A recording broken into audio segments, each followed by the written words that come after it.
Hello, my dear students, and welcome back. I know your exams are just around the corner, and you're all working so hard. So today, we're going to break down a chapter that can feel a bit tricky, but is actually a fantastic story, the age of industrialization. We'll make it super simple so you can absolutely ace those questions. And listen, if this helps you out, do me a favor, hit that subscribe button, share it with your friends, and please leave a comment. I really love hearing from you all. Okay, let's jump right in. Have a look at this picture. It's called Dawn of the Century. See that lady in the middle? She's like an angel of progress, holding the flag of the brand new century. And she's perched on a wheel with wings, that's a symbol for time, gliding right into the future. And what's trailing behind her? Oh, just all the amazing new things. Railways, cameras, factories, machines, the whole lot.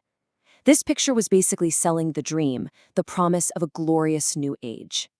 But was this dream really the reality for everybody? You know those funny memes on Instagram, right? The what I ordered versus what I got ones? Well, the story of industrialization is kind of like that. The beautiful picture they were painting? Well, it wasn't exactly the whole story. So, let's get into what really happens. First stop on our journey is Britain. But here's the thing. We're not starting with those huge, smoky factories that you probably have in your mind. Nope. The real story begins somewhere else completely. Before the big factories, there was this phase called Proto-Industrialization. Now, don't let that big word scare you. Proto just means an early form of something. So this was basically an early form of industrialization. It was a time when goods were being made on a massive scale for the whole world. But, and this is the key part, the work wasn't happening in factories. It was happening in people's homes, out in the countryside. So how did this system even work? It was actually pretty clever. A merchant sitting in a town would buy some wool, but instead of taking it to a factory, he'd send it out to families in the villages. One family would spin it into thread, then that thread would go to another family of weavers, then to fullers who'd gather the cloth, and finally to dyers. Each step was done by a different household. It was like this huge production line that connected the towns and the countryside, all happening way before the first factory was even built. You know, we have this idea that the moment factories were invented, they just took over everything overnight, but that's a total myth. The change was actually really slow. It wasn't like flipping a switch from handmade to machine-made. Okay, Bacho, pay close attention here. This is a classic exam question, a potential 3-marker for sure. Why on earth would the rich factory owners prefer to hire people instead of buying these amazing new machines? Let's break it down. So why was hand labor still king?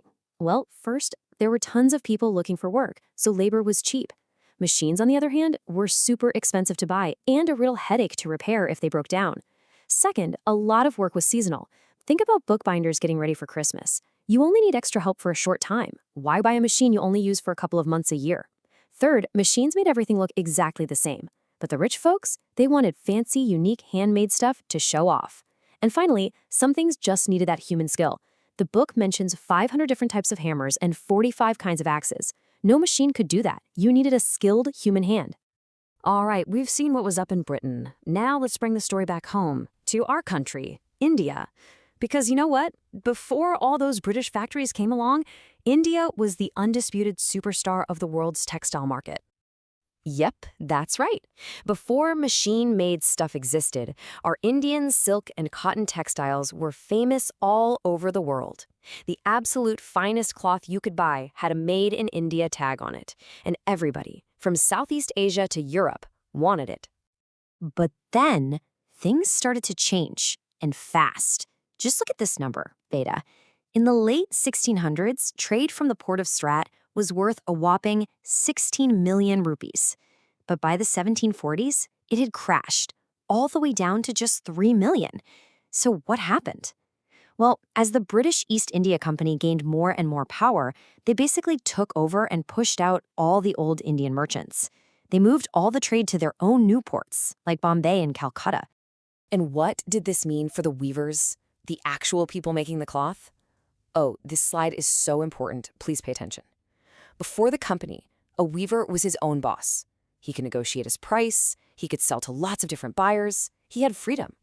But after the company took control, everything changed. They hired these paid supervisors called Gomasthas. These guys were outsiders. They didn't care about the villagers. They would march in with their peons, and they would punish weavers for being late.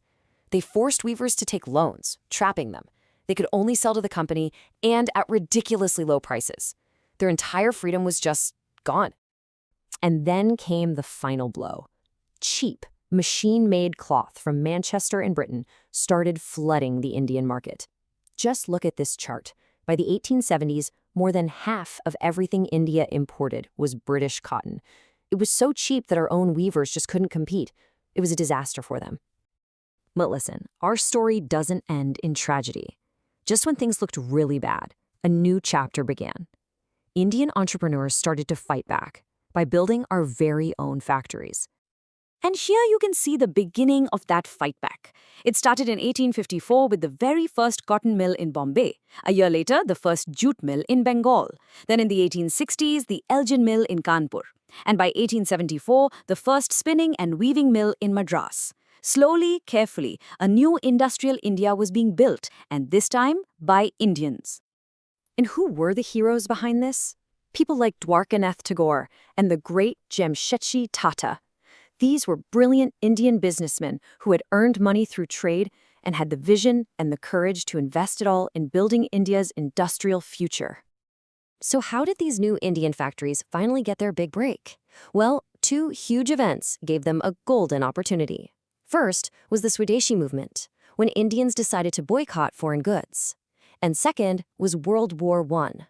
You see, the British mills were busy making uniforms and things for the army, which left the entire Indian market wide open for our own factories to supply. Okay, get ready for a plot twist. Now, with all these new Indian factories popping up, you'd think that the poor handloom weaver, the guy working from home, was finally finished for good. But you would be wrong. Get a load of this fact. It's amazing. Far from dying out, the amount of cloth made by handloom weavers in India actually tripled in the early 20th century. Tripled! So how on earth was that even possible? The answer is simple, really. They got smarter. They adapted. Weavers started using new technology, like this brilliant little device called the fly shuttle. It was a simple tool with ropes and pulleys, but it let them work so much faster and make much wider pieces of cloth. This tiny upgrade was a total game changer. They didn't just survive, they innovated and fought for their place. All right, we're on the home stretch. For our final section, we'll look at something really fun, how they used to advertise things back in the day, and then we'll do a super quick recap to get you all set for your exams. Advertising is nothing new, you know? Just look at this. The British would put pictures of Indian gods and goddesses on their cloth labels. Why? To make their foreign goods feel more familiar and trustworthy to Indians. But Indian companies did it too. They also used images of gods, but for them, it was a nationalist message. Use Swadeshi, buy Indian. It was a full-on brand war, even 100 years ago. Okay, my dears, exam recap time. Get ready to take a screenshot of this slide right now. These are the 5 points you absolutely must remember. Number 1, industrialization was a slow process, not a sudden explosion. 2, hand labor was still super important for a very long time. 3, the East India Company's policies were terrible for our weavers. 4, Indian industries grew because they grabbed the opportunities from the Swadeshi movement and World War I. And 5, handloom did not die. It survived and adapted with new tech like the fly shuttle. You got that? Perfect. And I'll leave you with one final thought to chew on. If advertisements 100 years ago used gods and kings to sell you things, what do you think ads will look like 100 years from now? What will they use to convince your great-grandchildren to buy something? Something to think about, isn't it? That's all for today, my bud show. Study well, stay curious, and I wish you all the very, very best for your exams. You are all going to do wonderfully. Bye-bye.